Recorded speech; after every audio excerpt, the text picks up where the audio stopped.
Bonjour à tous. Je crois que tout le monde est là. On va pouvoir commencer. Si vous êtes tous bien installés, prêts à prendre des notes. C'est donc ce matin la première conférence autour du film I Vitelloni de Fellini. Première conférence qui sera centrée sur le film lui-même. Et demain, c'est la conférence de Anne-Violaine Houck élargira un petit peu la réflexion sur le cinéma italien et sur les liens entre Fellini et Pasolini notamment. Alors, c'est Mathieu Macheret qui ouvre le bal, que j'ai l'honneur et l'avantage de vous présenter.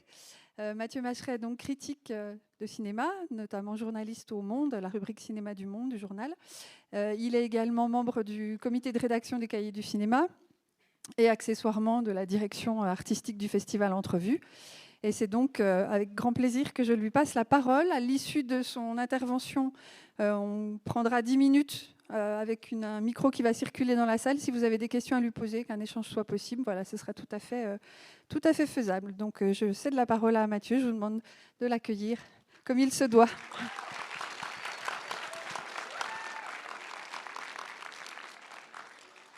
Merci Isabelle, merci à vous, bonjour à toutes et à tous. On est ensemble ce matin pour parler des Vitelloni, un film que normalement vous avez vu, qui je crois a été projeté hier même au festival, qui est un film sorti en 1953.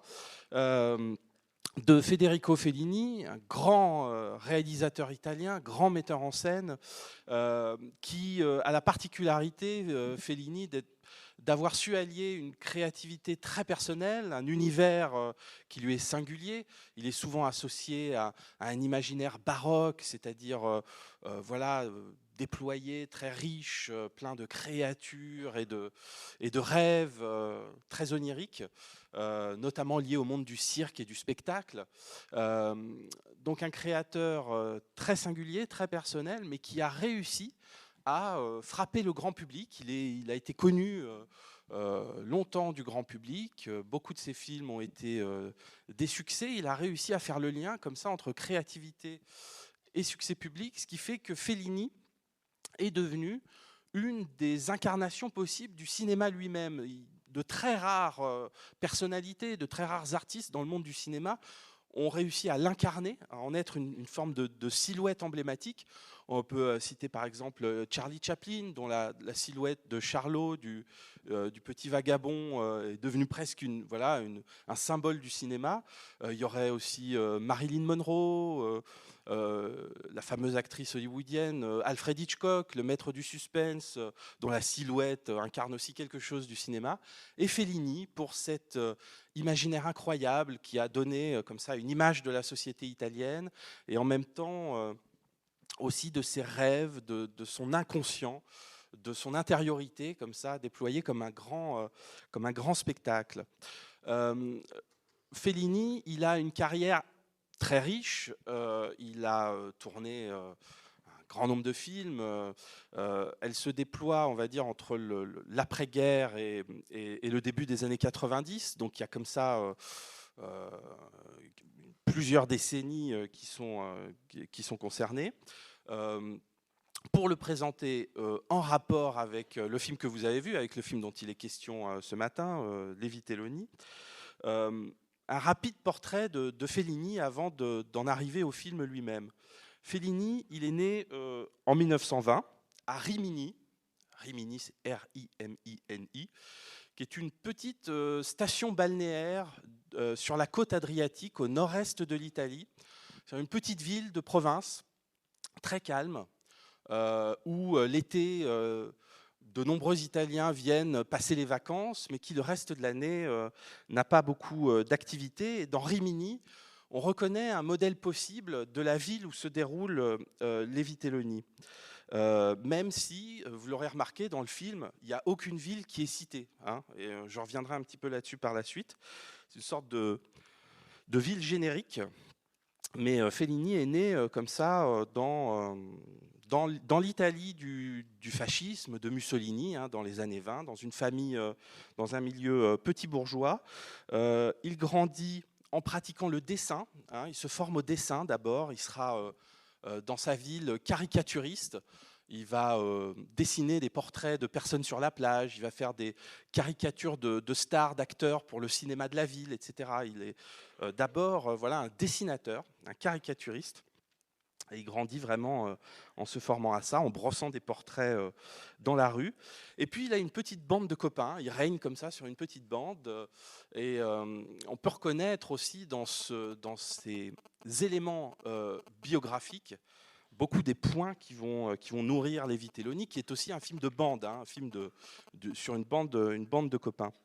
À 17 ans, le jeune Fellini quitte Rimini. Il s'installe à Rome en 1939. Et là, c'est intéressant parce qu'il est d'abord journaliste. Et pas n'importe quel journaliste, parce qu'il entre au Marca Aurelio, qui est un bi-hebdomadaire satirique. Un petit peu comme on pourrait le comparer au Canard enchaîné ou à peut-être Charlie Hebdo, où il y a un traitement décalé de l'actualité avec des dessins. Et il dessine Fellini, on l'a dit, c'est un caricaturiste. Et il se forme comme ça dans ce milieu des journalistes, où il faut trouver des sujets, où on traite l'actualité sous l'angle de la dérision, où voilà, on brasse un petit peu tous les sujets comme ça qui remuent la société. Et il se trouve qu'à Rome, dans ces années-là, le milieu du journalisme est très perméable et très proche de celui du cinéma. C'est-à-dire que beaucoup de gens qui sont scénaristes écrivent aussi des gags pour les films, sont souvent recrutés pour aller servir un petit peu à Cinecittà, voilà, pour écrire des scènes, etc. Et c'est le cas de Fellini, qui est d'abord sollicité voilà, pour écrire des gags dans les films comiques, qui va aussi écrire des émissions de radio, voilà, des fictions radiophoniques. C'est là d'ailleurs qu'il va rencontrer celle qui deviendra sa femme, Giulietta Massina, et l'une de ses actrices principales, hein, qu'on va retrouver notamment dans La Strada, dans Juliette des Esprits, même jusqu'à Ginger et Fred dans les années 80, voilà, qui sera une actrice très présente dans son œuvre. En 1944, Fellini, alors 1944 c'est presque la fin de la Seconde Guerre mondiale, 1944, hein, on est au milieu du XXe siècle.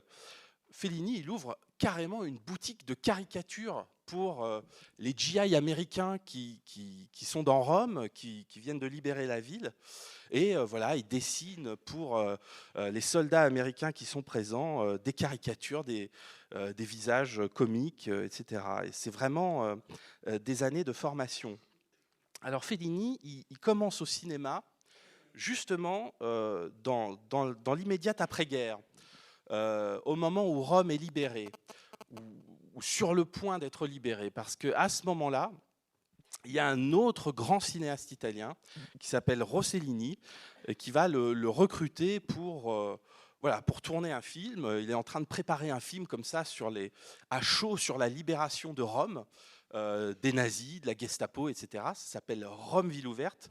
Et ce film va avoir une importance déterminante dans l'histoire du cinéma italien, tout simplement parce que Rome, ville ouverte est le grand film de la libération, le film qui va relancer un nouveau cinéma italien d'après le fascisme et Mussolini pour se couper complètement de cette période. Et c'est le film qui va lancer un mouvement très important en Italie, c'est le néo-réalisme. Alors le néo-réalisme, c'est un mouvement capital, un mouvement de rénovation, une nouvelle esthétique, plus en prise avec les préoccupations de la société, qui va montrer voilà, les réalités sociales, qui va se pencher sur les couches les plus pauvres de la société, qui va montrer comme ça les difficultés de la population et qui va accompagner le mouvement de reconstruction de l'Italie après la grande destruction de la guerre. Et c'est vraiment un mouvement capital, un mouvement voilà, qui va avoir une importance esthétique considérable, puisqu'on considère que c'est le néoréalisme qui lance la modernité cinématographique.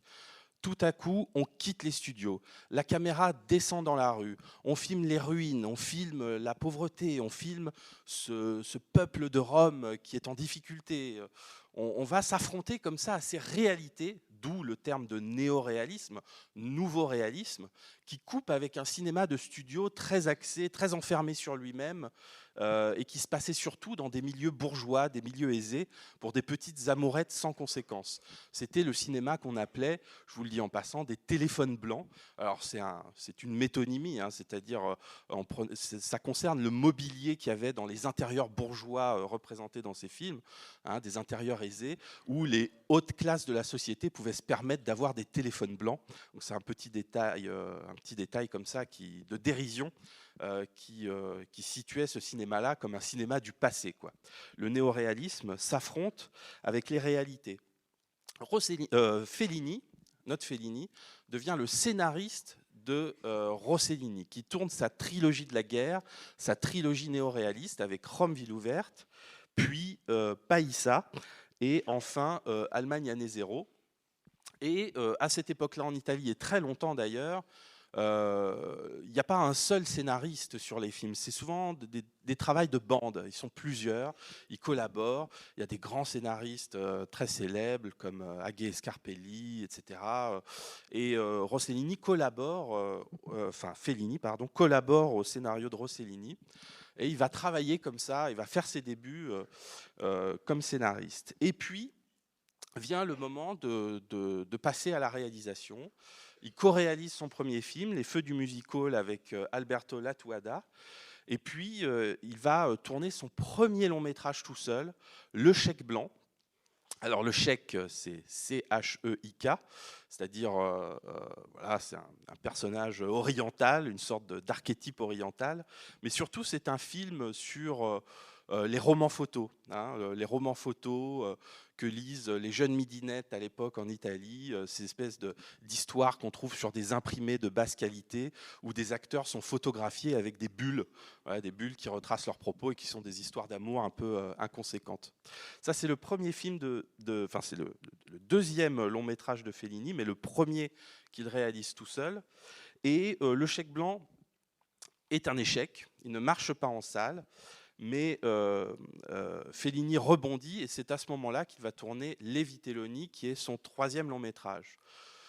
Les débuts de Fellini, je le dis pour placer ça tout de suite, sont encore affiliés au mouvement néo-réaliste. On l'identifie comme venant de là, il a été l'assistant d'un grand cinéaste néo-réaliste et au début, on le prend pour quelqu'un qui expose des réalités sociales. La Strada, ce sera sur les comédiens itinérants, les saltimbanques qui se déplacent de ville en ville et font des petits spectacles, des jongleries, etc. Il bidonne et ce sera sur des petits escrocs qui montent des arnaques dans les rues de Rome et dans les alentours. Il montre des réalités sociales, des personnages en difficulté ou qui se débrouillent pour exister. Il est donc affilié au néoréalisme. Et puis très vite, il va y avoir un grand film dans la carrière de Fellini, c'est La Dolce Vita, vous en avez peut-être déjà entendu parler, en tout cas le film est devenu tellement célèbre qu'il a fixé une expression, hein. La Dolce Vita, c'était ce portrait de la Rome florissante dans les années 60, de la Rome moderne, à travers un personnage joué par un grand acteur italien, Marcello Mastroianni, qui était une sorte de journaliste aussi, qui montrait un petit peu à la fois la décadence et la splendeur de la Rome de ces années-là, en écrivant, se baladant dans toutes les couches de la société. La Dolce Vita est une fresque, c'est un film ample, et à partir de là, le cinéma de Fellini ne va cesser de prendre de l'ampleur, de se gonfler comme ça de personnages extravagants, de situations rocambolesques, et surtout de mélanger la réalité et l'onirisme. Fellini est un artiste inspiré. Il puise dans ses rêves, dans son imagination, dans ses fantasmes. Et ses films sont remplis de scènes de rêve. Il mélange la réalité et l'onirisme. On bascule sans cesse de l'un à l'autre. Et petit à petit, ce sont ces plaisirs d'enfance, ces souvenirs de gamins illuminés par le cirque qui passait dans sa ville. Et tout à coup, il y a des allures de parade, de cirque qui vont remplir les films de Fellini. Un film comme Juliette des Esprits, qui est l'histoire d'une prostituée gonflée comme ça de scènes de rêve. Puis vont venir les grandes œuvres comme Fellini Roma, qui est un portrait de Rome tout à fait étonnant, où la ville est montrée sous toutes ses facettes, à la fois fantasmée et originelle et primitive, mais aussi moderne. Il va y avoir le Satyricon de Fellini, qui est l'adaptation d'un grand texte de l'Antiquité romaine qui montre la décadence de Rome. Il y aura Amarcord, Évoque le navire, etc., qui sont des films toujours de plus en plus fantasques, de plus en plus extravagants, et ce qui va fixer l'image d'un Fellini baroque. On peut citer Les Clowns aussi, qui montre sa fascination du cirque. En tout cas, un cinéaste qui a beaucoup de cordes à son arc, et qui va prendre toujours de plus en plus d'ampleur. Mais si on revient au Vitelloni, ce qui est un peu l'objet de la conférence, il faut d'abord dire une chose sur les Vitelloni, c'est qu'il appartient à cette période où il y a encore une indistinction entre le Fellini qui est attaché au néoréalisme, à ce nouveau réalisme, à la description fidèle de la société, et une tendance à dévier du néoréalisme pour filer vers l'imaginaire, filer vers cette inspiration de spectacle qui ne cesse d'habiter les premiers films de Fellini.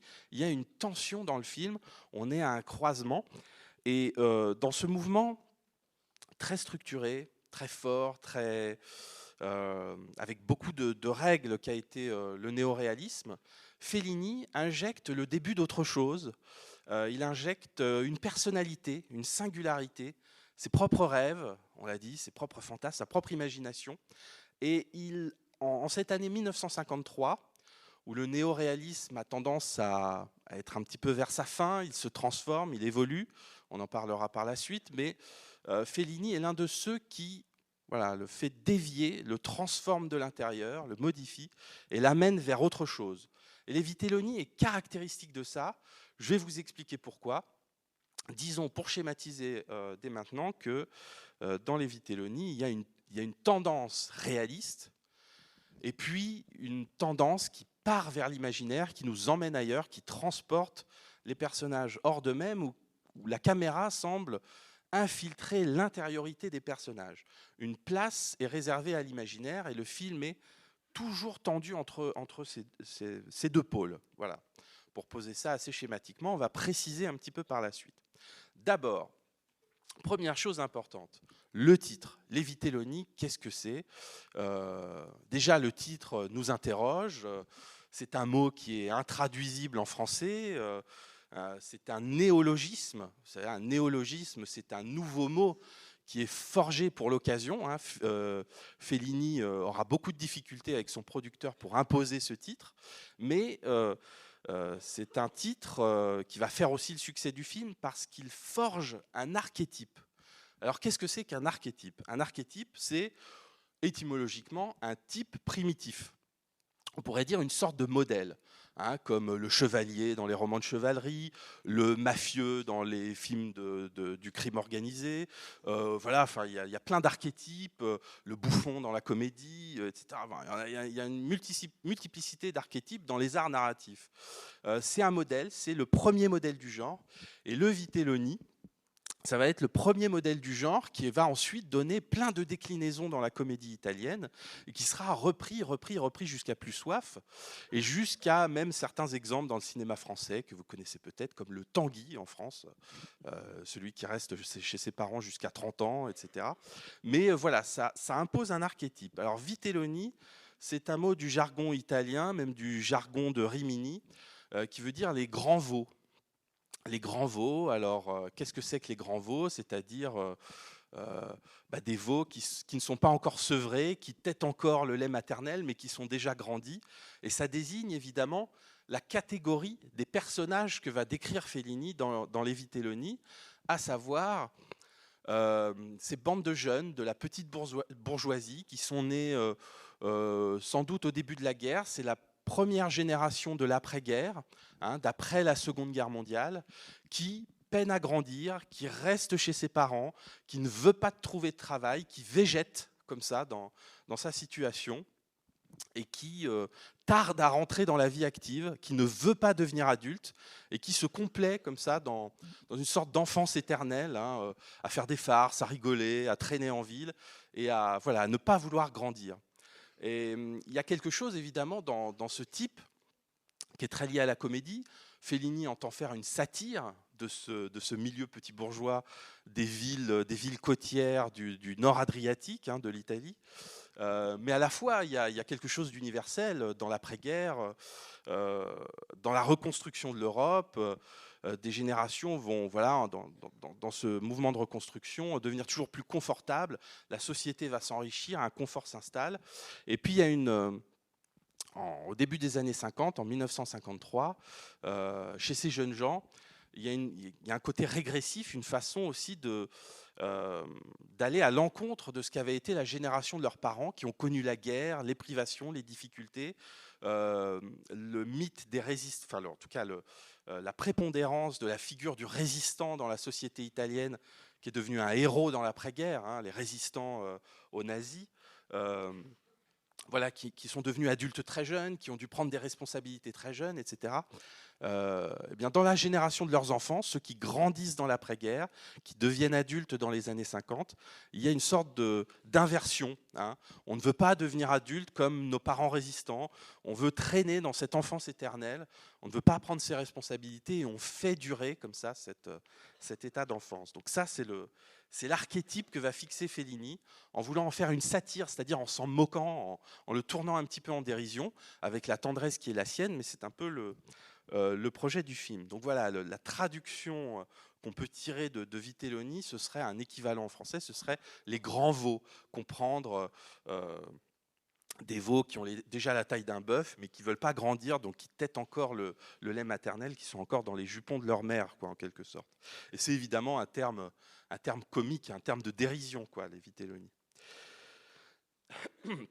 Alors voilà, c'est un film qui occupe une place, on l'a compris, assez cruciale dans la filmographie de Fellini. C'est son 3e long métrage, on l'a dit, et c'est un jeune homme qui cherche à faire ses preuves. Hein, mais ce dont on ne se rend pas compte forcément quand on voit les Vitelloni, c'est que c'est un film qui est un film à petit budget, un film qui se fait contre l'adversité, où Fellini doit s'imposer et où il va essayer de tenir le film à bout de bras et contre vents et marées, parce qu'il y aura beaucoup de difficultés dans le tournage du film. Comme je vous l'ai dit, il sortait d'un échec, celui du chèque blanc des années précédentes. On est au début de l'année 52. Fellini cherche un sujet. Il travaille avec 2 personnages très importants que je vais vous citer parce que c'est des collaborateurs de longue date de Fellini. C'est ces 2 co-scénaristes. Et c'est vraiment des personnages cruciaux du cinéma italien parce qu'ils vont collaborer à beaucoup de chefs-d'œuvre. C'est Tullio Pinelli. Alors Tullio, c'est Tullio, Pinelli, Pinne2Li, et Ennio Flaiano, Ennio, Ennio, Flaiano, Flaiano, voilà, qui sont pas seulement scénaristes, ils sont aussi romanciers, etc. Flaiano, c'est une figure extrêmement importante, mais il travaille avec Fellini à trouver des sujets, à inventer des histoires, etc. Et là, à ce moment-là, ils réfléchissent à faire La Strada, un film qui viendra plus tard. Mais le producteur qui décide de produire le prochain Fellini, qui s'appelle Lorenzo Pegoraro, bon, c'est pas la peine de le noter, c'est un producteur assez important, qui était d'abord professeur de calligraphie, puis qui est venu au cinéma pour produire par la suite. Il veut bien produire le prochain Fellini, mais il ne veut pas faire La Strada. La Strada qui sera un film très célèbre, celui où je vous ai dit sur les saltimbanques qui jouent de ville en ville, un petit cirque comme ça ambulant qui voyage dans les villes de province italiennes. C'est un film avec notamment la muse de Fellini, sa femme Giulietta Massina. Le producteur ne veut pas faire La Strada, il veut une comédie. Il impose à Fellini de faire une comédie et il va travailler d'arrache-pied avec ses 2 co-scénaristes pour faire ce qu'il vend comme une comédie, mais on va voir que c'est un petit peu plus compliqué que ça, Les Vitelloni. C'est pas exactement une comédie, c'est un peu plus. Il se lance dans la préparation et il fait appel à ses souvenirs de jeunesse. Et il y a toujours une part autobiographique importante dans l'œuvre de Fellini. Je vous ai raconté un petit peu sa jeunesse et on a reconnu plein d'aspects de cette jeunesse dans Les Vitelloni, si vous l'avez vu. Voilà, la petite ville balnéaire, les garçons qui traînent, l'indétermination, on ne veut pas se lancer dans la vie, etc. Ça résonne non seulement avec l'enfance de Fellini, mais aussi avec celle de ses co-scénaristes, hein, parce que Ennio Flaiano et Tullio Pinelli sont nés eux aussi dans ce genre de petite ville, dans un milieu petit bourgeois, assez protégé, etc. Et ils ont été eux aussi des Vitelloni en quelque sorte. Et c'est un peu tous ces souvenirs mélangés. Ce serait un peu trop facile de dire que Les Vitelloni, c'est seulement l'autobiographie de Fellini. Hein, il y a aussi des apports de ses co-scénaristes dedans qui sont très importants. Et c'est pour ça que le film atteint à l'archétype, c'est-à-dire à dessiner un type général, une figure caractéristique de la société italienne, que sont ces grands garçons attardés. Voilà. Le tournage du film sera assez compliqué parce que la ville que vous voyez à l'écran est reconstituée de toutes pièces. Le tournage a lieu dans plusieurs endroits différents. C'est vraiment rapiécé, hein, on ne s'en rend pas compte quand on voit le film, mais c'est une ville imaginaire qui est présentée. Elle n'est pas nommée, je vous dis, c'est pas Rimini, c'est pas la ville de naissance de Fellini, c'est une recomposition comme ça à partir de réalités différentes. Il y a notamment, vous avez vu la scène à la plage où le dimanche, les garçons ne savent pas quoi faire et regardent comme ça la mer dans un paysage grisâtre. Ça s'est tourné sur la plage d'Ostie à Rome.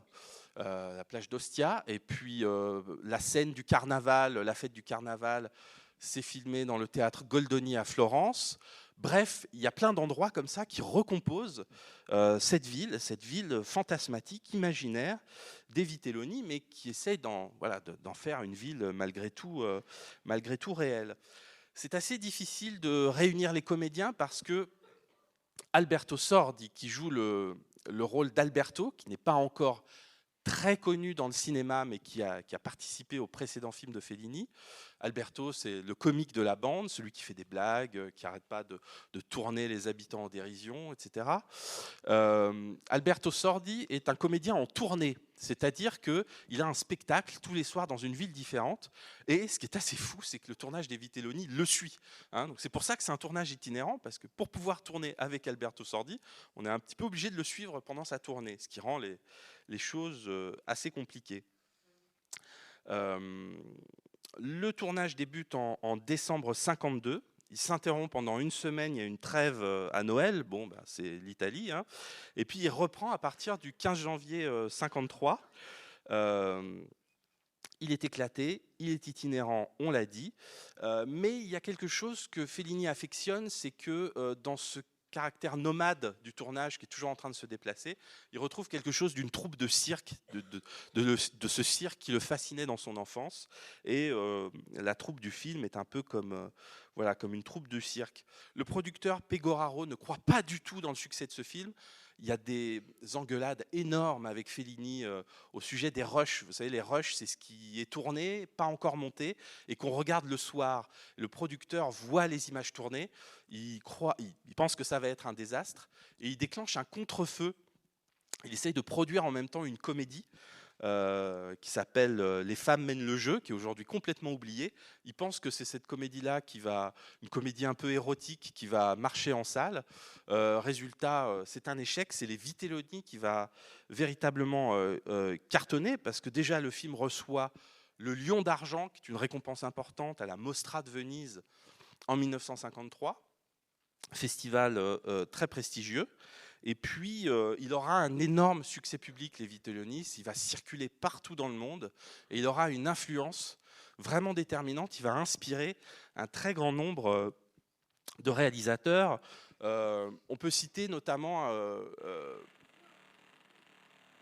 je ne sais pas qui a sorti la tronçonneuse ou le... Voilà. Bon. Petit grincement, c'est pas grave. Je pense que c'est des travaux derrière. Mais alors, vous connaissez peut-être Martin Scorsese. il a revendiqué l'influence des Vitelloni dans un film comme Mean Streets, par exemple, hein, où là, voilà, c'est aussi un portrait de jeunesse, voilà, les jeunes hommes qui traînent dans New York et qui baignent un petit peu dans le crime organisé. Ou c'est un film qu'on a projeté ici à Belfort, c'est Les Garçons de Feng Kuei de Wu Xiaoxian.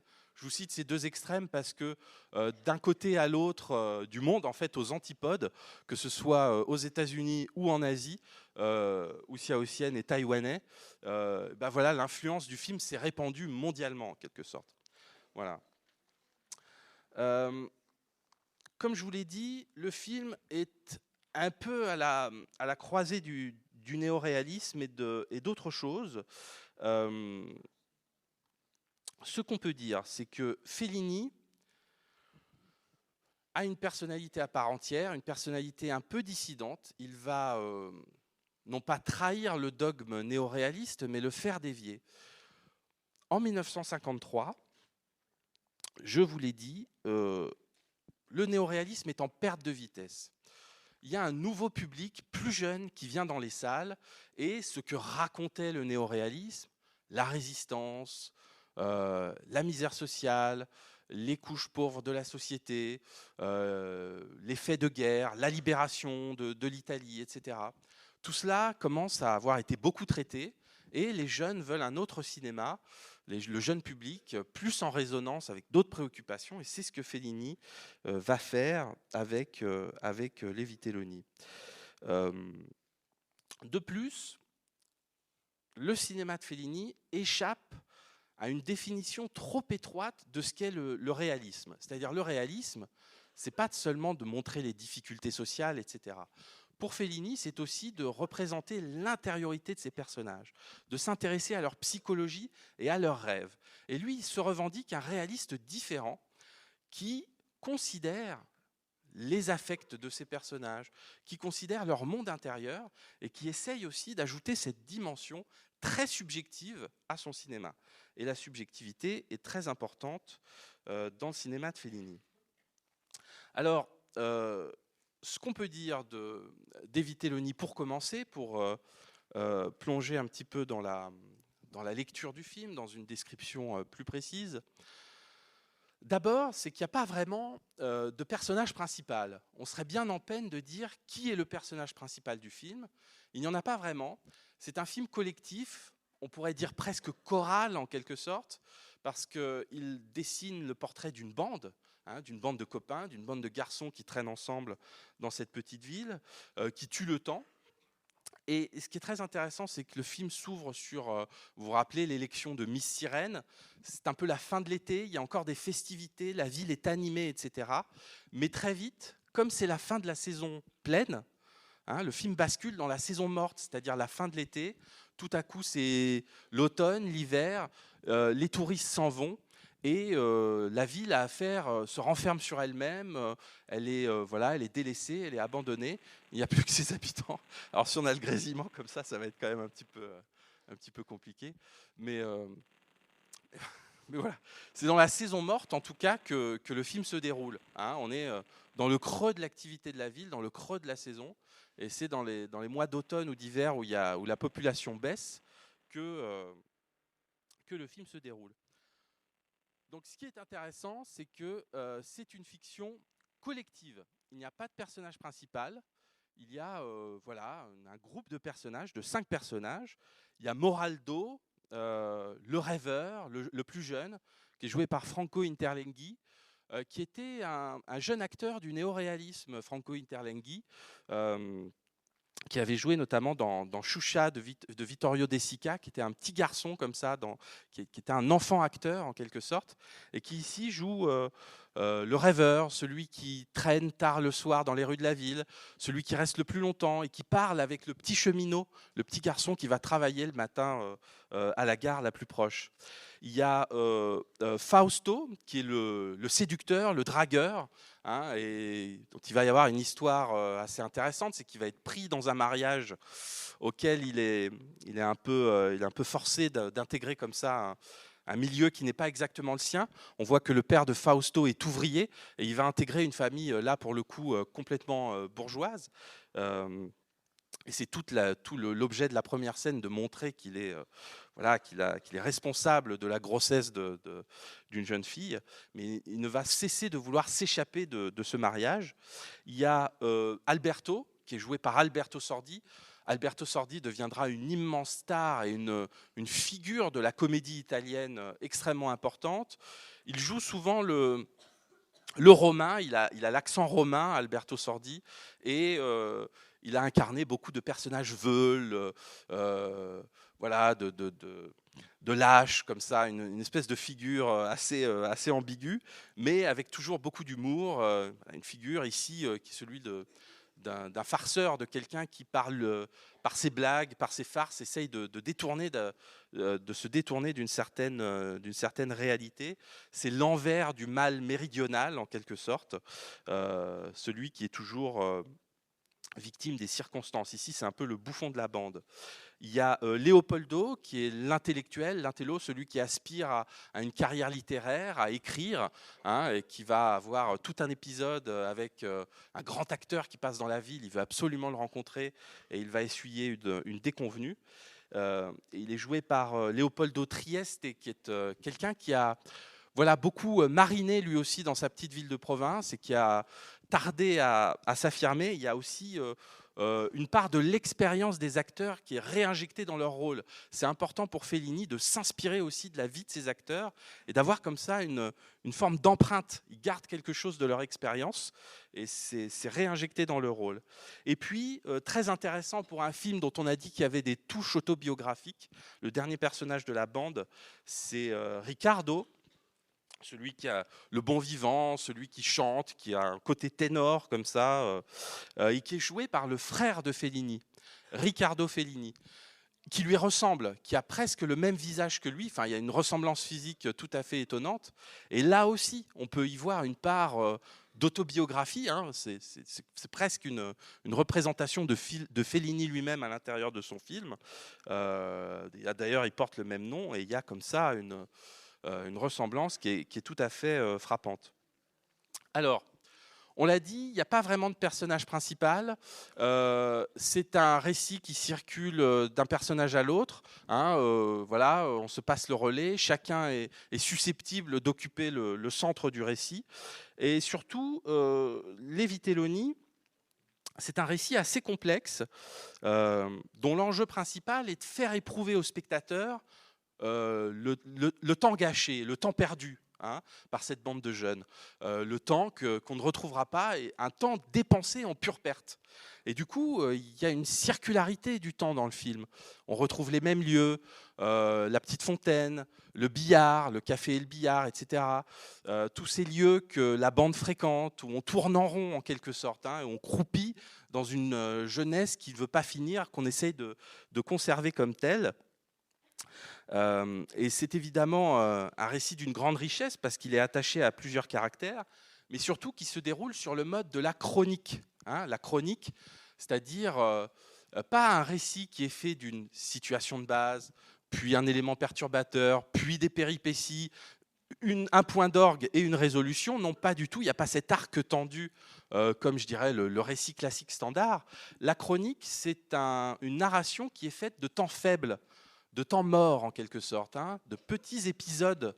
Hein. Le film est une accumulation d'épisodes, presque de sketchs les uns après les autres. Et on sait que le cinéma italien, c'est un cinéma qui aime beaucoup le film à sketch, raconter des histoires, presque plusieurs histoires indépendantes, comme une collection de récits à l'intérieur du film. Et c'est aussi pour ça qu'il y a une bande de 5 personnages, parce que chacun a son récit, chacun a sa propre histoire, chacun a son complexe en quelque sorte, qui explique une des raisons, qui donne à chacun de ces 5 visages autant de facettes et autant de raisons d'être un Vitelloni en quelque sorte, ou un Vitellone pour le mettre au singulier. Et voilà, à chaque fois, il y a comme ça une nouvelle facette qui s'impose avec des personnages, ce qui invite à la chronique, voilà, à raconter un récit épisodique par épisode. Il y aura l'épisode du vol de l'ange, la statuette comme ça que Franco et Fausto vont dérober. Il y aura l'épisode de la petite boutique où Fausto va essayer de trouver du travail, celui du cinéma, les virées nocturnes, etc. Tout est un épisode particulier. La rencontre de Leopoldo avec le grand acteur.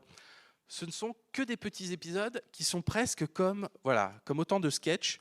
Et il y a là-dedans une double raison. La première, c'est que, comme on l'a dit, Fellini vient du journalisme. Il vient du journalisme. Ses co-scénaristes, Pinelli et Flaiano aussi, ils ont été des journalistes.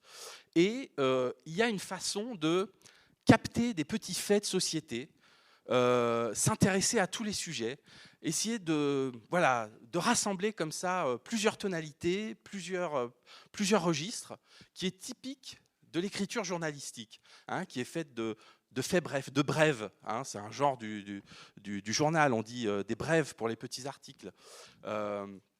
Voilà, chaque journal est une collection de faits, d'événements, de courts récits.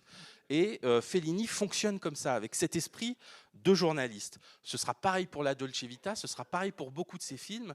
Il y a une façon comme ça d'accueillir, d'embrasser une multiplicité de récits. Et puis, il y a aussi quelque chose qui est propre à la culture italienne, c'est le récit novelliste, les nouvelles, en quelque sorte. Hein. L'art de composer un film comme un recueil de nouvelles. Et Les Vitelloni en est un exemple, puisqu'on l'a dit, hein, chaque personnage incarne en quelque sorte sa propre histoire. Mais il y a une riche tradition du récit novelliste en Italie.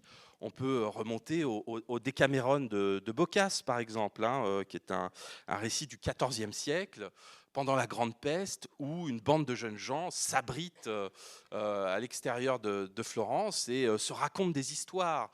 Et tout le livre, tout l'ouvrage de Boccace est constitué de ces petites histoires que les jeunes gens se racontent au coin du feu pour éviter la peste. Donc, un art comme ça, du récit court, de la brève, synthétique, hein, et constitué en épisodes qui, dans le film, décline le passage du temps, brasse le passage du temps. Parce que on peut se demander sur combien de temps se déroulent les Vitelloni. Ben on l'a dit, hein, c'est à partir du moment où la haute saison de l'été se termine et où elle s'apprête à recommencer, où le printemps renaît. C'est presque une année, hein, cette saison morte, hors activité, où la ville se replie sur elle-même et où il n'y a plus que l'ennui pour ces jeunes gens. Voilà, donc ça c'est... on pourrait dire que le récit se déroule sur une dizaine de mois. Il y a quelque chose de cyclique, hein, dans le récit des Vitelloni qui enchaîne les saisons. Voilà. Donc, les Vitelloni, c'est aussi, on peut le dire, le portrait d'une province. Hein. Il s'agit comme ça de décrire la monotonie provinciale sans pour autant lui céder. Et la mise en scène des Vitelloni, elle organise comme ça, hein, le retour des mêmes lieux qui composent voilà, le décor, la chambre d'écho de ce que vont traverser les personnages. Et il y a comme ça, si on examine un petit peu les espaces du film, les lieux du film, plusieurs choses intéressantes. D'abord, cette ville, elle est décrite comme un éternel retour des choses. Hein. Il y a des lieux qui reviennent systématiquement. On a parlé de la petite place avec la fontaine où le soir, les personnages errent, ils passent toujours par là. Il y a des carrefours, des lieux récurrents, hein, qui viennent nous rappeler à quel point les personnages tournent en rond. Hein, tournent en rond toujours dans un même espace. Et la circularité de la place avec la fontaine invite à penser le fait de tourner en rond. Il y a d'autres lieux qui, dans les Vitelloni, amplifient la sensation de l'enfermement. Je pense notamment aux intérieurs qui sont souvent assez oppressants, assez exigus. Et notamment, il y a un décor très caractéristique, c'est la petite boutique d'articles religieux où Fausto va être amené à travailler, hein, où il y a un tel empilement d'objets que ça en devient presque étouffant en quelque sorte. Hein. Donc il y a des lieux assez oppressants. La petite ville est figée dans des lumières d'hiver. Les personnages traînent souvent la nuit, donc il y a une obscurité comme ça qui se répand sur les lieux.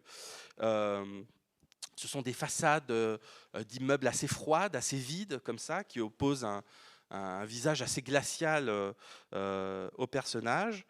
Et il y a parfois quelques échappées dans les Vitelloni, mais elles sont sans horizon. Quand les personnages se retrouvent sur la plage, hein, il y a comme ça la mer qui s'étend à perte de vue, mais c'est comme un écran bouché en quelque sorte. Hein. C'est un paysage gris comme ça qui est bloqué, qui ne permet pas une véritable échappée. Chaque fois qu'on sort de la ville, c'est pour trouver une campagne un peu morne, la campagne où il y a un monastère un peu plus loin, où à la fin les personnages sont à la recherche de Sandra. Ils partent en voiture comme ça, mais c'est une campagne du vide où il n'y a pas grand-chose et où il n'y a pas vraiment de promesse d'un avenir possible. Tout renvoie à la petite ville de Rimini, enfin c'est pas Rimini, hein, mais tout renvoie à la petite ville générique du film. Et on ne peut faire qu'y tourner en rond. Il y a une circularité des espaces.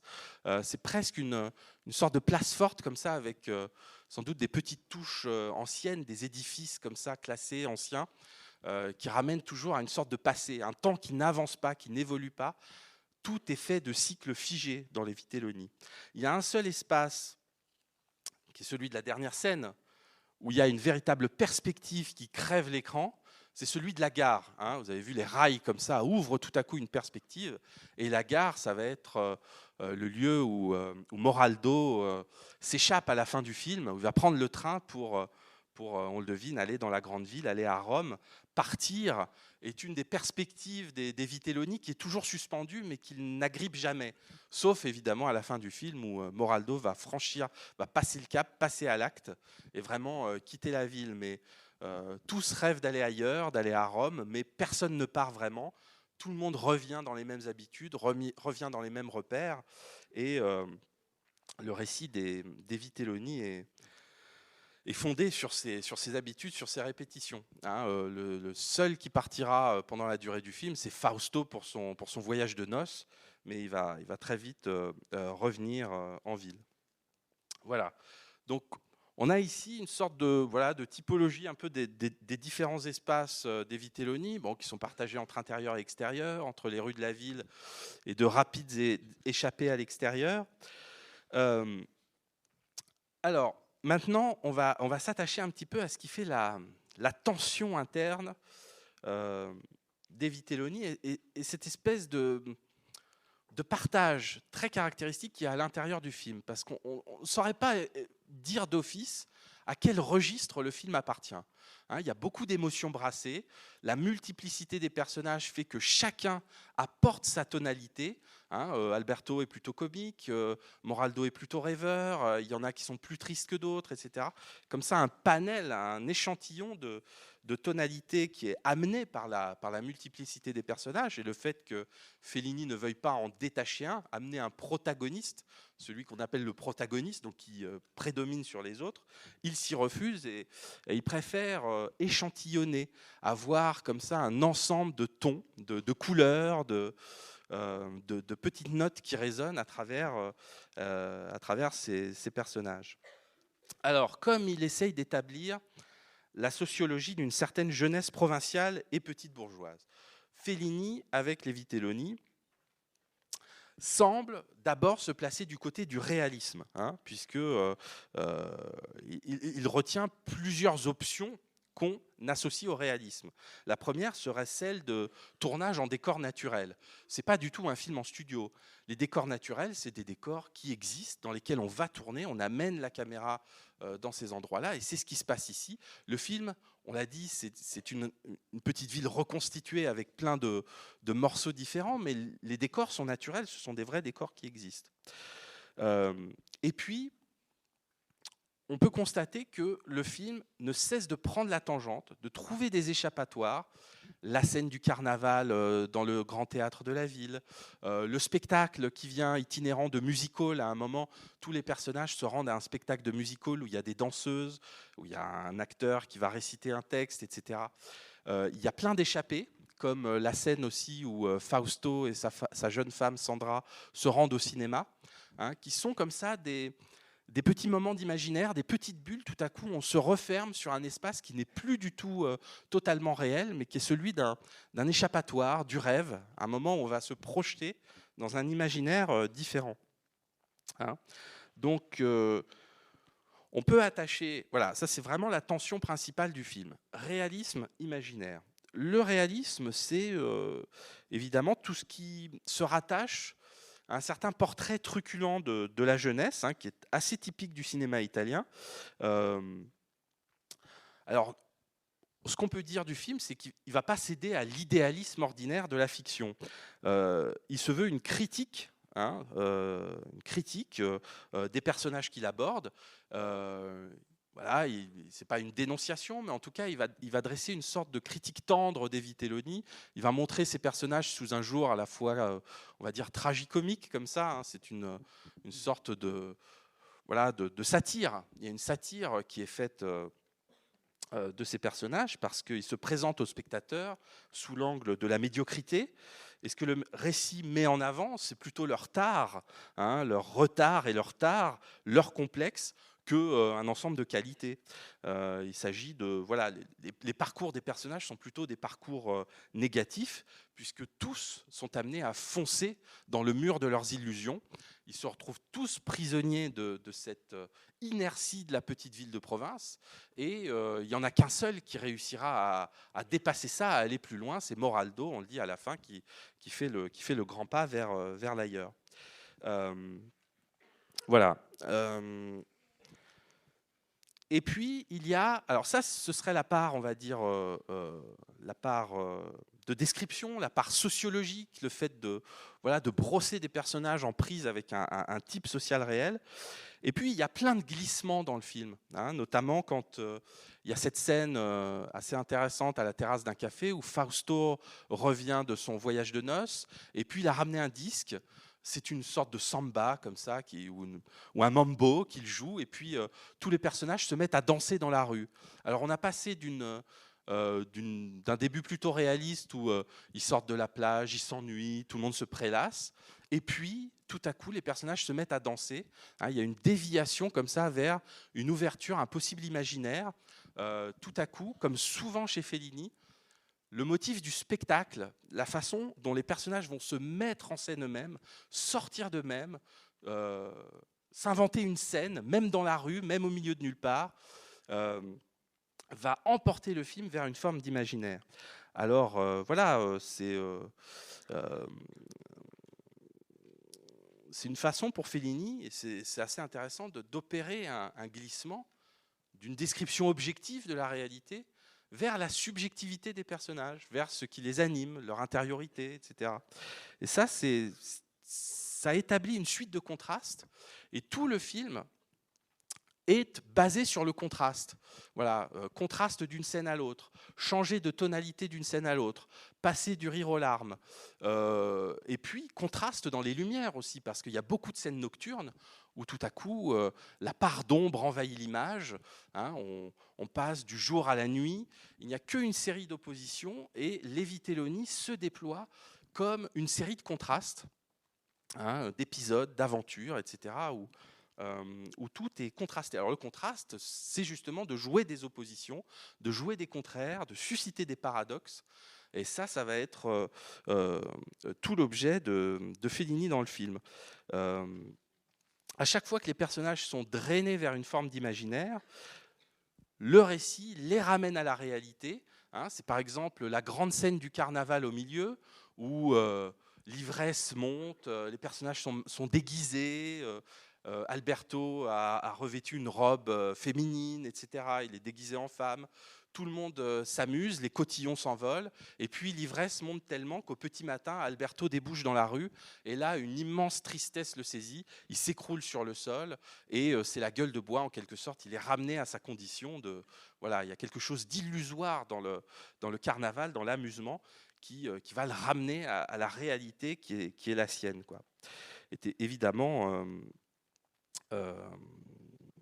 quand le divertissement se dissipe, quand le spectacle s'interrompt, c'est pour laisser place à un spectacle autrement plus terrible, celui de la vacuité de l'existence de ces Vitelloni, qui ne font rien de leur vie et qui végètent, hein, encore une fois, comme le veut leur archétype. Voilà.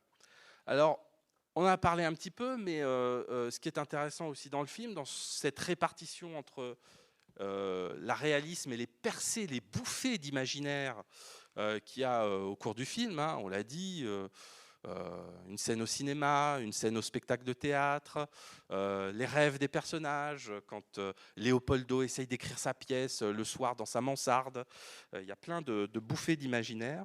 Il y a aussi des ruptures de ton. On a parlé d'un éventail de contrastes, et on peut dire aussi que les Vitelloni est bâti sur un ensemble de ruptures de ton. La commande du film, c'est d'abord celle d'une comédie. Mais est-ce qu'on peut dire que les Vitelloni, c'est vraiment une comédie, hein, c'est difficile de classer le film dans cette seule catégorie. Il y a plutôt, le film laisse plutôt au spectateur un goût amer, qui est même parfois même assez angoissant. Il y a des moments assez terribles dans les Vitelloni, et il y a notamment quelque chose d'assez triste dans le destin médiocre de personnages qui n'arrivent pas à échapper à leurs conditions. On peut dire que l'un des buts de Fellini et l'une des beautés du film, c'est de jouer sur toute une gamme d'émotions, hein, une gamme de registres, une gamme d'émotions qui génère d'une scène à l'autre, encore une fois, des contrastes entre toutes les humeurs possibles et bascule d'une atmosphère à l'autre, comme si l'atmosphère générale du film était soumise à des variations climatiques, hein, c'est aussi le caractère de la chronique, comme ça, de varier la tonalité des épisodes. Il y a une scène qui est caractéristique de ça, de ces bascules, hein, de ces bascules constantes, c'est la scène d'ouverture. Hein, l'élection de Miss Sirène 1953, où il y a une atmosphère de fête, où la petite société est réunie autour d'un concours de Miss en quelque sorte, hein, et où on suit comme ça, tous les personnages nous sont présentés. On s'amuse, mais pourtant, dès le début de la scène, il y a un orage qui se prépare. Le vent se lève, le ciel est menaçant, ça gronde. Hein, il y a comme ça une menace qui gonfle, et tout à coup, la scène va basculer. Hein, la pluie se met à tomber, un orage se déverse sur ces petites festivités. Tout le monde est ramené vers la salle des fêtes, en quelque sorte. Et là, sous ce qui semblait une scène légère, fantasque, où cette petite société provinciale se représente elle-même, hein, grâce au podium, aux Miss, au défilé, etc., va se révéler un véritable drame. Tout à coup, le registre général de la scène bascule, puisque on va débarquer sur le motif de la grossesse non désirée, la grossesse de Sandra, et le côté volage de Fausto qui ne veut pas reconnaître, qui est déjà en train de draguer des autres filles, etc., et qui n'assume pas, hein, cette relation avec Sandra. Il s'en échappe, il est trop volage, c'est un séducteur, c'est un don Juan, et évidemment tout à coup la tonalité devient plus grave. Et Fellini non seulement brosse un portrait de cette petite société provinciale, il y a toute une collection de visages, le montage s'accélère, le rythme s'accélère au cours de la scène, mais à la fin, la tonalité est assez triste et assez dramatique, hein, parce qu'il y a là une responsabilité qui ne veut pas s'assumer, un jeune garçon qui est fuyant, hein, qui est prêt à laisser seule la jeune fille qu'il a mise enceinte. Voilà, donc ça, c'est tout à coup assez dramatique. Les Vitelloni est constitué de ces revirements. Il n'y a que ça. Et c'est ce qui fait qu'on ne peut pas assigner le film à un genre en particulier. On serait bien en peine de lui donner un genre autre que celui qu'on a dit, qui est vaguement narratif, c'est celui de la chronique. On l'a dit, le petit groupe est lui-même un échantillonnage de tonalités, mais il y a des torsions comme ça, des glissements qui peuvent se produire à l'intérieur d'une scène. Notamment, je prends un autre exemple, c'est celui où Alberto surprend sur la plage sa sœur avec un homme marié. Bon, ils vont avoir à la maison une explication qui est typique de la comédie italienne. On s'attend à une petite scène de ménage, à une dispute à l'intérieur, mais la scène, elle est traitée complètement différemment. C'est la nuit, il pleut, La pluie s'abat sur les vitres de l'appartement et la scène est complètement dramatique. C'est quelque chose d'assez terrible où le personnage d'Alberto se révèle à la fois infantile, il a un rapport à sa sœur voilà, qui semble encore plongé dans l'enfance, il ne veut pas la laisser partir, etc. Il se met quasiment à pleurer. Et là, tout à coup, là, c'est les travaux qui reviennent. Voilà, cette scène d'explication entre Alberto et sa sœur est traitée quasiment comme un polar. On est presque tout à coup dans un film noir, un soir d'orage ou de pluie, et c'est toute la scène qui bascule. Et plus d'une fois dans Les Vitelloni, le rire que présente Fellini, le côté satirique, est grinçant. Et on est parfois amené à avaler son rire dans sa gorge, comme notamment tout le passage où Fausto est amené à draguer la femme de son patron, qui est une femme d'âge mûr, voilà, il y a clairement un dérèglement, et l'incartade de Fausto est assez indécente. Et au bout d'un moment, il va trop loin, il bascule, et il va foncer comme ça, lui aussi, dans le mur de ses illusions. Et à un moment, la scène de drague dans l'arrière-fond du magasin cède la place à un silence pesant. Le spectateur est gêné pour le personnage. Il y a quelque chose où on sent qu'il va trop loin, et où là, il y a encore une fois dans ces pulsions qui le dévorent, dans ce côté dragueur, un vrai dérèglement et quelque chose de beaucoup plus dramatique. Donc, à chaque fois, il s'agit d'exposer le néant de la condition des personnages, de montrer à quel point ils sont dévorés intérieurement par une sorte de vide. Donc Les Vitelloni, c'est aussi un film très intéressant parce qu'il va déclencher comme ça un motif qu'on va retrouver de nombreuses fois dans l'œuvre de Fellini, qui est très lié à l'imaginaire du cirque aussi. C'est celui de la parade. Parade de créatures, parade de personnages. Et souvent, la mise en scène dans les films de Fellini, ici comme ailleurs, se fait sur le mode de l'accumulation.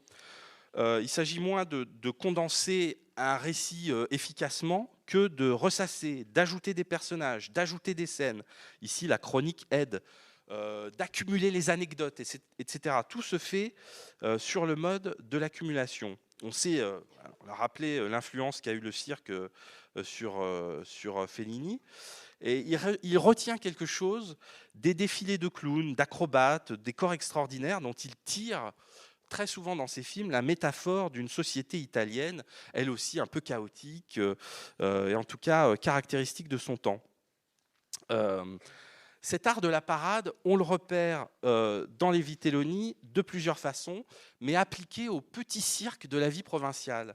Ce qui est intéressant ici, c'est que il y a une figure qui revient souvent dans les Vitelloni, une figure de mise en scène, pour le coup de pure mise en scène, c'est le travelling. Alors vous savez, le travelling, c'est un déplacement de la caméra qui permet de balayer une scène, d'avancer dans l'espace et de rassembler toute une action parfois.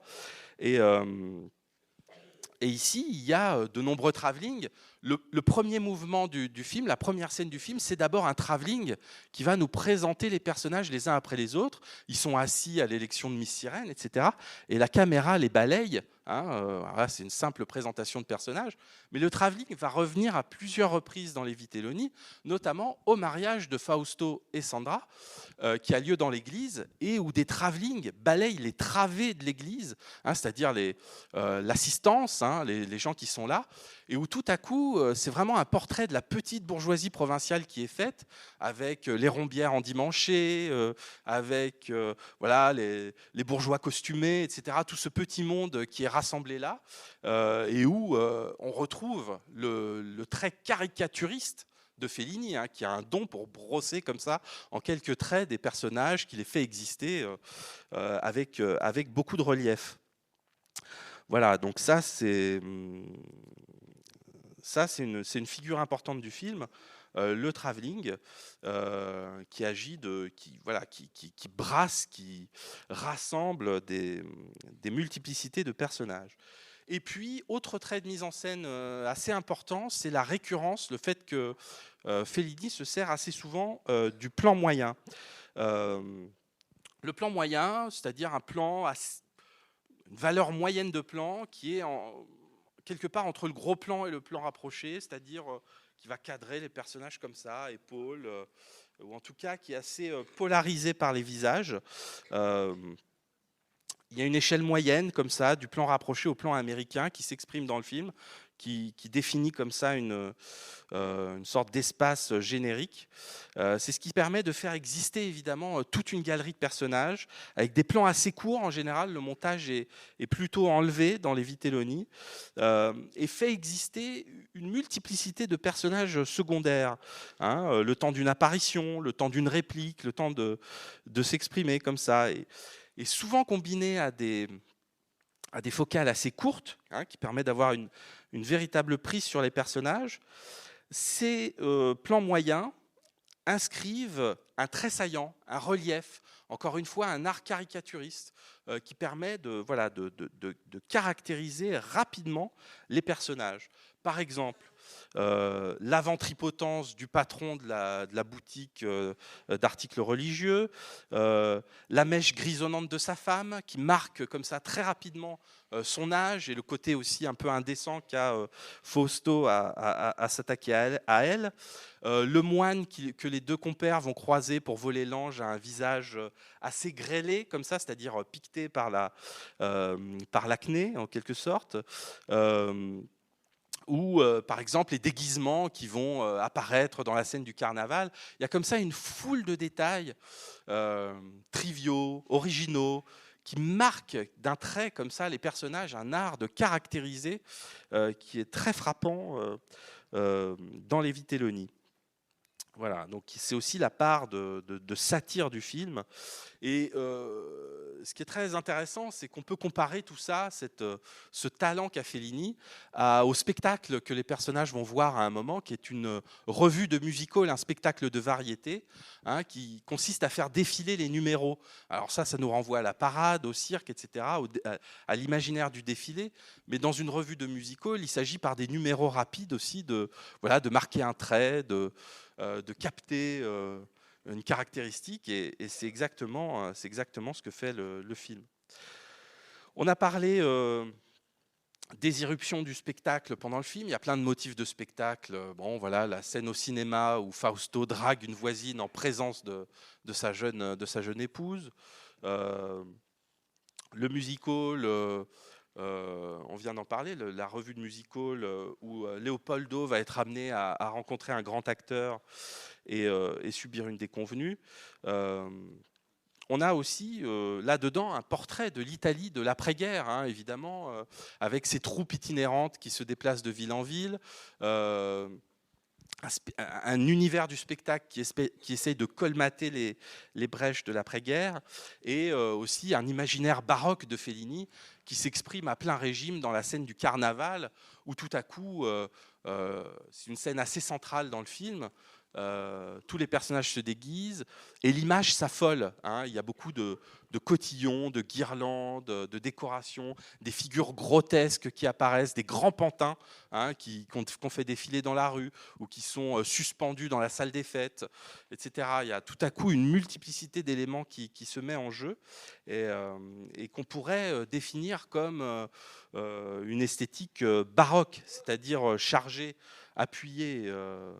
Voilà, quelque chose où tout à coup, il y a beaucoup d'ornements, beaucoup d'éléments dans l'image qui saturent un petit peu le champ visuel du spectateur, hein. C'est ce qui se passe, encore une fois, lors de cette scène de carnaval qui agit vraiment comme une représentation. Une autre figure très importante des Vitelloni, c'est la profondeur de champ. Alors, qu'est-ce que c'est que la profondeur de champ ? C'est-à-dire jusqu'où s'étend l'image, hein. Quand on fait un plan, voilà, il y a une notion de profondeur, une étendue comme ça, un horizon qui est tracé. Et c'est souvent un des enjeux des chefs opérateurs, de ceux qui font l'image des films, d'obtenir comme ça une image qui trace une perspective profonde. On a dit que Les Vitelloni était un film assez oppressant, assez... Voilà, dans des espaces plutôt exigus, dans l'enceinte très resserrée de cette petite ville. Mais il arrive parfois que la profondeur de champ intervienne, hein. La petite ville de province, c'est un univers, comme on l'a dit, replié sur lui-même, aux horizons bouchés, et dont les murs se referment sur les personnages. Mais pourtant, il arrive que une perspective se creuse et qu'il y ait une percée, un appel comme ça de l'extérieur, et qui interviennent généralement à des moments où les héros se retrouvent face à eux-mêmes, et des moments où ils font l'expérience d'une solitude profonde. Tout à coup, dans les Vitelloni, à chaque fois que l'espace s'ouvre, c'est comme si un des héros était confronté à sa propre solitude. Hein. Et d'ailleurs, comme on l'a dit, il y a quelque chose dans le film qui... on a parlé de rupture de ton, de contraste, de changement d'atmosphère.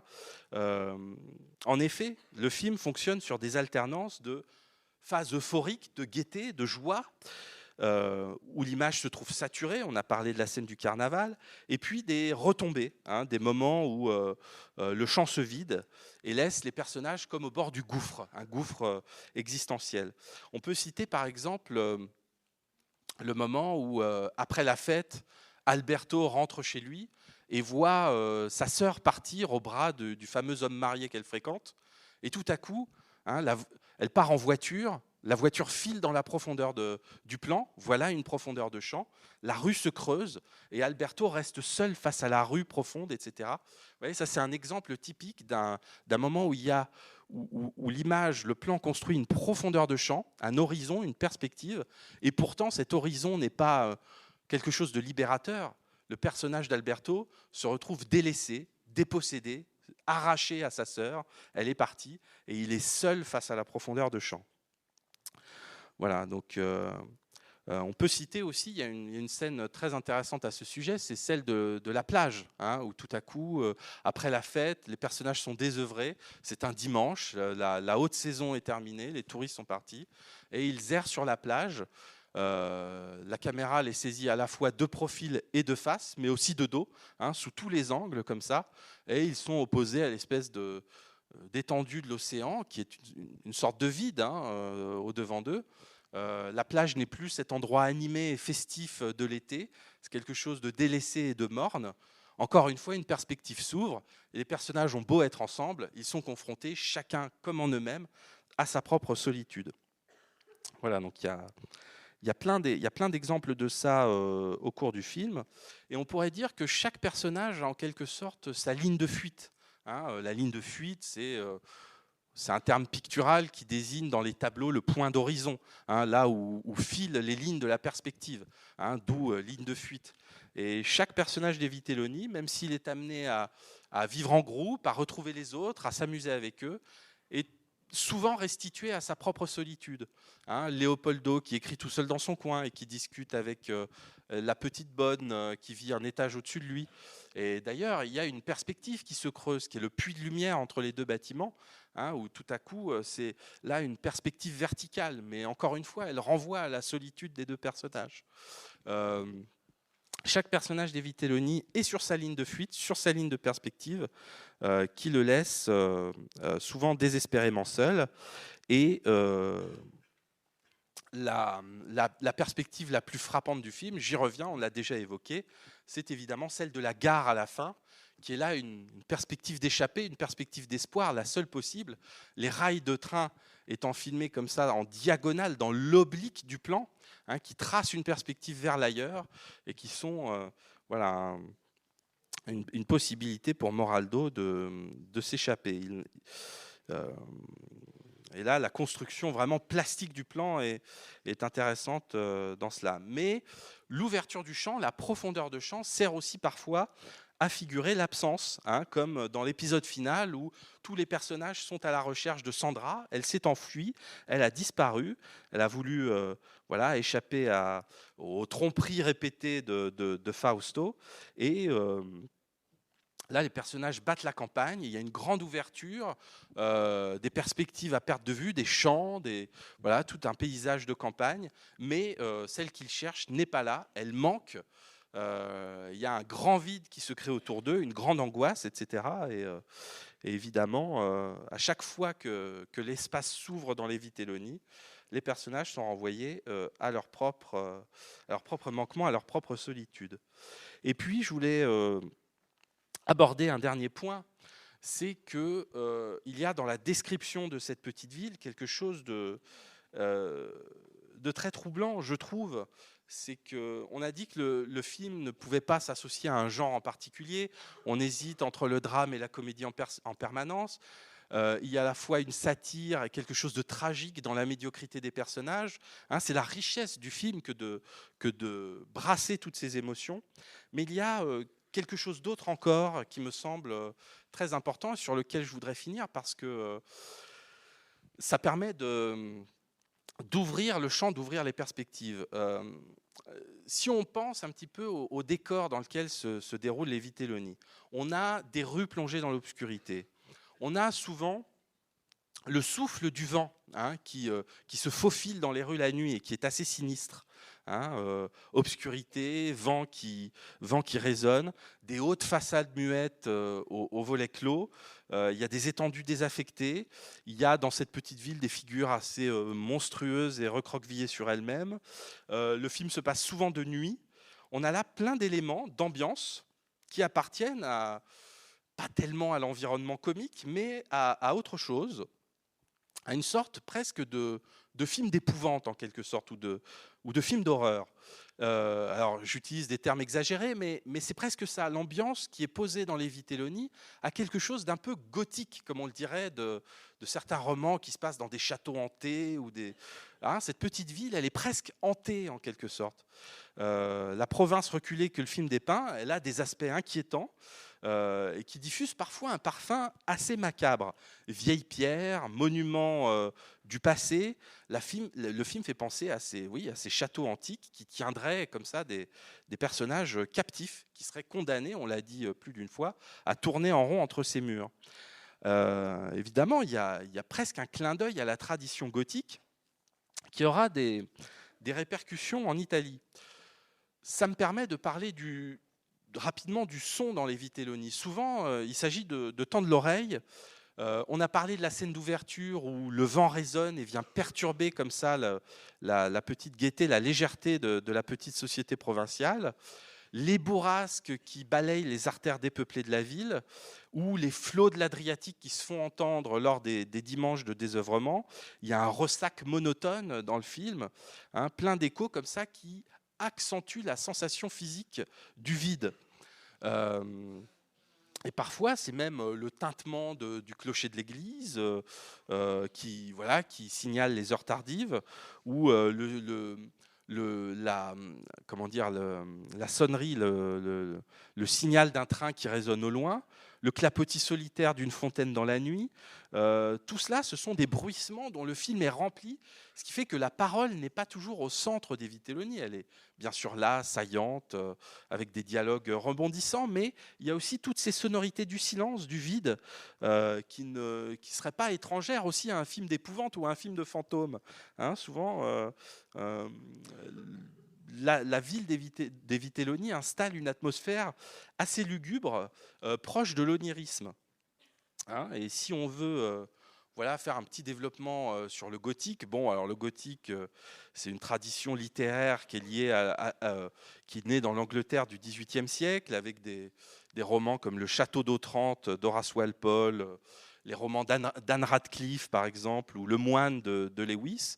Hein, c'est un terme, le terme gothique se réfère à l'architecture, c'est pour désigner en général l'ancienneté du décor, et la ville des Vitelloni est une sorte de ville ancienne, de ville italienne un peu figée dans le temps. Hein, et puis, ce qu'on peut citer aussi, c'est que dans les années 50, il y a une tradition du gothique sur grand écran qui arrive jusqu'en Italie. C'est celle des films de la firme anglaise la Hammer, où il y a des films de Dracula et de Frankenstein qui ont beaucoup de succès en Italie. On peut penser que Fellini les a vus, lui qui était un grand amateur de bande dessinée. Il a pu voir ces films de la Hammer. Et puis il y aura même une tradition du gothique italien avec les films de Mario Bava comme Le Masque du démon ou Le corps et le fouet, ou encore de Riccardo Freda avec Les vampires. Hein, il y a plein de films italiens qui vont faire vivre cette tradition gothique. Et sans exagérer, il ne faut pas dire que Les Vitelloni est un film gothique, mais il en est proche par certains aspects. Il y a des tonalités comme ça qui peuvent évoquer le roman gothique, d'autant plus que la suite de l'œuvre fellinienne appuie cette tonalité. Hein, il y a beaucoup de films qui se tiennent à la lisière du fantastique chez Fellini, comme par exemple Juliette des Esprits, qui vogue entre les fantasmes, l'imagination et même parfois des figures assez inquiétantes de fantômes. Dans la Dolce Vita, il y a toute une séquence nocturne de chasse aux fantômes dans un vieux château de l'aristocratie, hein, où la bonne société romaine se donne des frissons en faisant des séances de spiritisme ou en allant chasser les fantômes des vieux châteaux. Ou il y a un passage de Fellini Roma, par exemple, où Fellini imagine un défilé de mode au Vatican qui vire au macabre, hein, avec des créatures comme ça assez inquiétantes. Donc, on peut dire que voilà, Les Vitelloni fait un appel du pied avec ces personnages prisonniers d'un décor, qui sont victimes d'un sort, sur lesquels pèse une sorte de malédiction provinciale qui aspire toute leur substance vitale. Ils répètent les mêmes gestes, les mêmes attitudes, ils demeurent dans un territoire qui est circonscrit dans l'enceinte de la ville, qui est ce territoire de l'enfance, dans le giron de famille, jusqu'à eux-mêmes reproduire des schémas sociaux. Hein, Fausto est amené à s'installer dans une famille bourgeoise.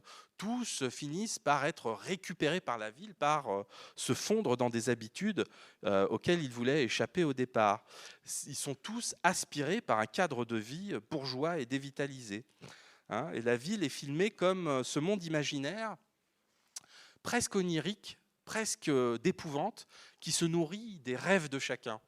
Et j'en veux pour preuve un des derniers mouvements du film, et je finirai là-dessus avant de passer à vos remarques, à vos questions.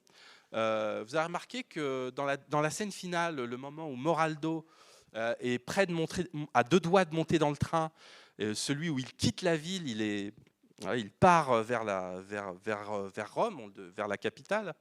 Il y a toute une série de plans très beaux, assez émouvants, qui sont des travelling sur chacun des personnages en train de dormir.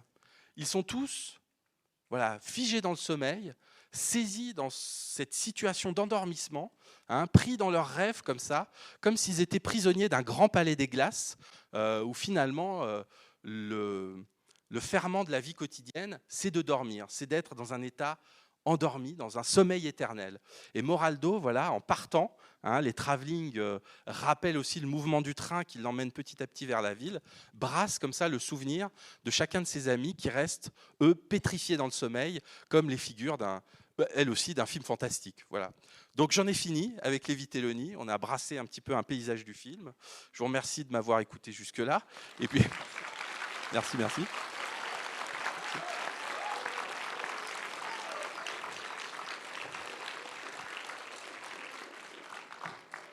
Merci, n'en faites pas trop non plus. Et maintenant, on a un petit moment, si vous voulez, il y a un micro qui va circuler. Si vous avez des questions, des remarques ou des observations ou des choses que j'aurais pas dites, hein, c'est possible aussi, sur le film, n'hésitez pas, c'est le moment. On a 10 minutes, voilà, donc on peut prendre quelques questions. N'hésitez pas à lever la main. S'il y a des choses pas claires dans ce que j'ai dit, sur lesquelles vous voulez que je revienne, on peut faire ça aussi. Le micro est ici, peut circuler si vous le souhaitez. Si vous avez des questions. Il ne marche plus le micro, par contre, en bas. Il y en a un des deux qui marche.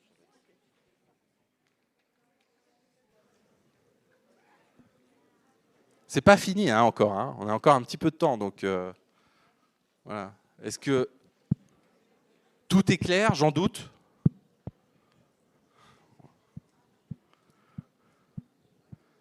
Oui. Je crois que c'est enregistré, donc si on peut juste poser la question dans le micro, comme ça, ce sera sur l'enregistrement. Et en plus, tout le monde entend, donc voilà, ce sera encore mieux.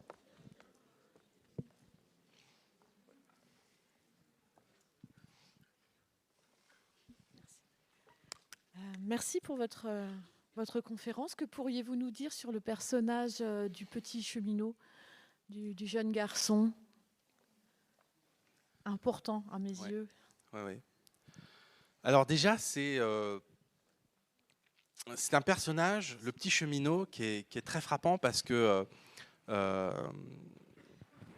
c'est une rencontre que fait Moraldo au creux de la nuit. Alors c'est la nuit et le petit matin en même temps, hein, parce que cet enfant-là, il va travailler quand Moraldo le croise. Moraldo, il erre, il est oisif, il fait rien, et il croise ce petit enfant qui va travailler et avec lequel il a une conversation comme ça tous les matins. Ils échangent tous les deux. C'est évidemment une figure de l'enfance qui renvoie Moraldo à, voilà, à cette image d'enfance. On sent qu'il y a une connexion qui passe par l'enfance entre les deux, hein. Il est renvoyé à ce reflet de l'enfance. Mais aussi, c'est un reflet inversé parce que c'est quelqu'un qui travaille déjà, qui a presque plus de responsabilités que lui, qui est un jeune petit bourgeois comme ça, qui peut se permettre de ne rien faire, alors que l'enfant, lui, il part travailler. C'est beau parce que ça permet de montrer aussi comment les temps se croisent, comment le temps n'est pas vécu de la même façon par chacun. Hein, pour l'un, c'est la fin de la nuit, pour l'autre, c'est le début de la journée. C'est pas la même horloge qui tourne pour les deux. Hein, on sent déjà que le temps n'est pas pareil. Pour le Vitelloni, qui est Moraldo, le temps est cyclique, il n'a pas de sens, etc. Mais pour le petit, c'est un temps qui a de l'importance, c'est celui du travail, du devoir, de la journée qui commence. Donc il y a beaucoup de choses comme ça qui se nouent entre les deux. La scène est très poétique et on voit la façon dont Fellini a l'art aussi de brosser une scène, un tableau comme ça, de manière très nette. Et puis, alors, j'en profite pour signaler aussi, ça j'ai oublié de le dire, qu'il avait prévu de donner une suite au Vitelloni, qui ne sera jamais faite malheureusement, mais qui était censée montrer la suite des aventures de Moraldo une fois qu'il arrive en ville. Et moi, j'ai pu lire le synopsis, le projet de scénario qu'il avait, qui a été édité. Hein. Et Moraldo devient journaliste. Donc, alors là, il y a une part d'autobiographie très nette. C'est Fellini qui raconte ses années de jeunesse, en quelque sorte. Hein. Et donc, il était censé y avoir une suite au Vitelloni. Mais je crois, oui, que ce petit personnage qui est croisé au petit matin, avant l'aube, est un rappel d'enfance, quoi. Voilà, cette enfance qui n'est pas vécue par tous de la même façon. Certains comme une tare qu'ils ne peuvent pas dépasser, et pour d'autres, l'enfance, c'est déjà le moment des responsabilités. Voilà, donc je le vois un peu comme ça. Oui. Alors, le micro va circuler, voilà. Viens parler dans le micro. D'abord, merci, c'était très intéressant. Merci. Ma question, c'était comment le film a été pris par les autres protagonistes du mouvement du néoréalisme. Ouais. Est-ce qu'il a été accepté comme une continuation, même s'il opère un peu un glissement, ou est-ce qu'il a été un peu renié, rejeté Ouais. Alors, le néoréalisme, à ce moment-là, c'est un mouvement qui a commencé juste dans l'après-guerre, donc en 44-45, et on le fait même remonter à pendant la guerre, en 42, avec Ossessione de Luchino Visconti. Mais ça, c'est une autre histoire. Disons qu'il prend véritablement de la force dans l'après-guerre. Mais là, on est 10 ans après l'immédiate après-guerre. Donc, le néoréalisme est en perte de vitesse, quoi qu'il arrive. Il est en perte de vitesse et il va muter, il va se transformer vers ce qu'on appelle le néoréalisme rose, c'est-à-dire un peu édulcoré, un peu atténué, qui sera le début de la comédie à l'italienne, en quelque sorte. Hein. Donc il y a un destin comique du néoréalisme, voilà, qui dévie vers le comique. Et Fellini, il est l'artisan de ce moment-là, où ça bascule, où il fait craquer le néoréalisme de l'intérieur. Et on l'a accusé, en effet, à l'époque, d'être une sorte de dissident, quelqu'un qui mélange les principes néoréalistes avec des préoccupations trop personnelles. Il y a eu des voix qui se sont élevées à l'époque pour le dénoncer comme un décadent, en quelque sorte, hein, qui trahit comme ça les principes de base du néoréalisme. Mais Fellini le revendiquait, lui, comme une façon d'être encore plus réaliste que le néoréalisme, en quelque sorte, parce qu'il disait qu'il manquait une dimension dans le néoréalisme, qui était la dimension intérieure, la subjectivité de ces personnages, leurs rêves, leurs aspirations, tout ce qui est... Et même de représenter leurs rêves, de montrer leur subjectivité, tout ce qu'ils ont à l'intérieur. Et c'est ce qu'il a voulu faire. Il y a des voix qui se sont élevées à l'époque. Il a été dénoncé pour ça. Mais bon, aujourd'hui, l'histoire a tranché et Fellini est resté un grand cinéaste. Mais il a participé comme ça à dépasser le strict constat social du néoréalisme. Voilà. Donc, on peut le voir comme quelqu'un qui a vraiment fait bouger les lignes. Voilà. Oui. Bonjour, ça va un peu dans la continuité de la question d'avant, mais est-ce que pour évoquer son influence dans le cinéma italien, on pourrait rapprocher les Vitelloni d'un film comme Le Pigeon de Monicelli, qui justement ramène une histoire assez similaire en ville et épouse pleinement la comédie italienne de cette époque? Oui. Alors, il est un peu en avance de ce qu'on appellera la comédie à l'italienne. Et d'ailleurs, comme on l'a montré un petit peu, les Vitelloni, ça a été vendu aux producteurs comme une comédie, mais c'est pas exactement ça. Il y a des choses très tristes et très graves dans les Vitelloni, donc c'est une fausse comédie en quelque sorte. Mais c'est quelque chose qu'on peut dire de la comédie italienne aussi, qui est toujours très acide, qui a toujours un goût amer, qui est toujours à deux doigts du tragique. Ça, c'est caractéristique de la comédie à l'italienne, qui est parfois très triste aussi. Hein. Donc c'est vraiment l'influence. Là, on peut dire qu'il y a une vraie influence de Fellini. Et les Vitelloni, il aura tellement de succès qu'on pourra même parler de vitellonisme pour une certaine veine du cinéma italien. Alors, Pigeon de Monicelli, il y a surtout, comment il s'appelle, Amici miei de Monicelli, Mes chers amis, qui est pareil, un film sur une bande de garçons oisifs qui traînent, qui font des blagues, etc. Il y aura I Basilischi de Lina Wertmüller.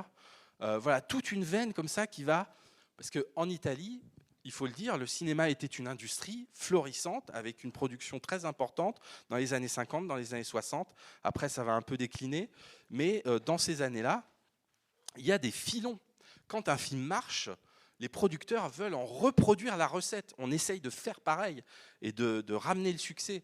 Et donc, il y aura toute une déclinaison du vitellonisme, voilà, on peut dire là comme principe, dans le cinéma italien.